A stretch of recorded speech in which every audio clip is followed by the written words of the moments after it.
हर साल हम लोग 30 बच्चों को सिलेक्ट करते हैं और उन्हीं को 1 साल ट्रेन करते हैं। लेकिन ऐसी क्या जादू की छड़ी है आपके पास, या ऐसी क्या घुट्टी आप उन बच्चों को पिलाते हैं जो सबके सब सिलेक्ट हो जाते हैं? हमसे ज्यादा तो इन बच्चों का तारीफ करने लायक है कि ये लोग 14 से 16 घंटे पढ़ते हैं, दिन दुनिया भुला देते हैं, पर्व त्योहार तक छोड़ देते हैं। तो यही बात है, मेहनत इन लोगों की है कि सफलता तक बच्चे पहुंचते हैं। मैं अपने कहानी के दरमियान पूरे सिलेबस को, पूरे कोर्स को मैं पढ़ाता हूं, जिसमें 2 कैरेक्टर मैंने बनाया है, एक भोलू का और एक रिक्की का। रिक्की है जो एक अमीर घर के बच्चे को रिप्रेजेंट करता है, और एक भोलू है जो साधारण ड्रेस में रहता है। लेकिन रिक्की भी पढ़ने में अच्छा है, उसके सोचने का तरीका काफी ट्रेडिशनल है, जो आम मार्केट में वो सब सॉल्यूशन उपलब्ध है। तो सबसे पहले एक सॉल्यूशन आता है जो रिक्की बना के दिखाता है, वो एक साधारण सॉल्यूशन होता है। लेकिन भोलू जब प्रोजेक्टर पर आता है तो कई तरह का सॉल्यूशन देता है, प्रॉब्लम्स को एक्सप्लोर करता है। यही सब कारण है कि बच्चों को मैथमेटिक्स में इंटरेस्ट आता है, सब्जेक्ट का ज्ञान बढ़ता है, और साथ साथ कहीं न कहीं इन बच्चों के माइंड में ये बात बैठता है कि अमीर बच्चा जो कि लाखों रुपया दे के पढ़ रहा है वो हीरो नहीं है, बल्कि हीरो मेरा दोस्त भोलू है, तो हम भी हीरो बन सकते हैं। तो मतलब जो बात मुझे समझ में आ रही है वो ये कि सबसे पहले आप उन बच्चों में आत्मविश्वास भरते हैं, कॉन्फिडेंस उन्हें देते हैं कि हम कर सकते हैं ये चीज। हम ये बात को, भावना को भरते हैं उसमें कि देखो तुम्हें लड़ना है, समाज से कुछ अच्छा करना है, तो तुम्हारे पास एक एजुकेशन का ही हथियार है। इसी हथियार को उठाओ और धारा कर साई कर दो उन सामंतियों को जो तुम्हारे बाप दादा को पढ़ने से रोका है। बिल्कुल।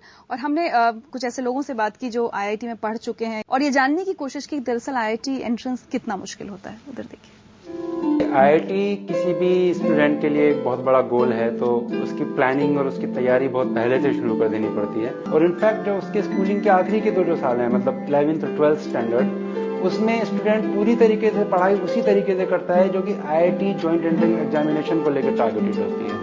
आईआईटी का ज्वाइंट एंट्रेंस एग्जामिनेशन काफी डिफिकल्ट माना जाता है। उसके 2-3 रीजन है। एक तो है कि the exam itself is very difficult, उसमें जो क्वेश्चन आते हैं उनका लेवल इन जनरल जो पढ़ाया जाता है स्कूलों में उससे हाई होता है।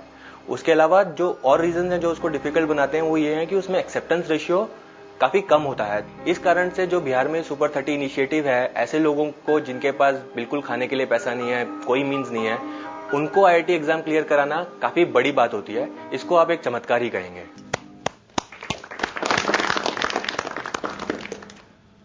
ये कैसे लगा आपको कि इन बच्चों की जिंदगी आप बदल सकते हैं, ये ख्याल कैसे आया? जब कैम्ब्रिज में नहीं जा सका, उसके बाद पिताजी भी हमारे चल बसे, तब हमने बच्चों को कुछ ट्यूशन पढ़ाना स्टार्ट किया। एक संस्था बनाई, रामानुजन स्कूल ऑफ मैथमेटिक्स। एक बार एक बच्चा आया बिहार शरीफ का और बोला कि सर हमारे पास एक भी पैसा देने के लिए नहीं है, क्या मैं पढ़ सकता हूं? तब मैं पूछा कि जरूर, काहे नहीं पढ़ सकते हो? तो नहीं, मैं पैसा दूंगा, लेकिन उस समय जिस समय हमारे पिताजी खेत से आलू उखाड़ेंगे, पैसा आएगा तो मैं पैसा दूंगा। ये बात हमारे दिल तक छू गई, और उसी दिन मैंने ये सुपर 30 प्रोग्राम का डिजाइन किया, लगभग आज से 9 बरस पहले।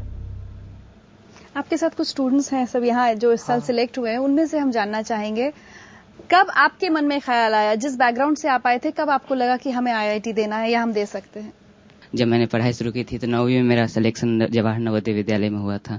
वहां से मैंने आईआईटी के बारे में जाना। एक संस्था है दक्षिणा, तो वहीं से उसमें जब मेरा सिलेक्शन हुआ ना, उससे पहले मैंने जाना कि आईआईटी के होता क्या है। वहां से मैं 1 साल के बाद हट गया किसी कारण से। हमारे पास अपॉर्चुनिटीज की कमी, टैलेंट की कमी नहीं है हमें। गरीबी एक ऐसा चीज है जो आप यहाँ एसी में बैठ के नहीं समझ सकती। उसके लिए आपको बिहार जाना पड़ेगा, देखना पड़ेगा। वो बहुत बड़ी चीज है, गरीबी बहुत बुरी चीज है, क्योंकि हम जैसे प्रतिभावान छात्र उसमें दब के रह जाते हैं, उभर नहीं पाते हैं कभी। मगर धन्यवाद दीजिए कि आनंद सर जैसे महान लोग हैं इस दुनिया में जो हमें सपोर्ट करते हैं, हमें आगे बढ़ने के लिए प्रेरणा देते हैं।